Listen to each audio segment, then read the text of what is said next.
आता बस झालं. दररोजची धावपळ, मीटिंग्स, बिझनेस कॉल्स, ट्रॅफिक आणि स्वतःसाठी वेळच नाही. कधीतरी सगळ्यापासून थोडं दूर जावंसं वाटतं ना.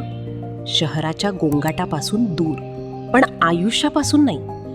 कल्पना करा, सकाळी उठताच समोर भाटघर धरणाचा वॉटर व्ह्यू, आजूबाजूला गावासारखं साधं निवांत वातावरण.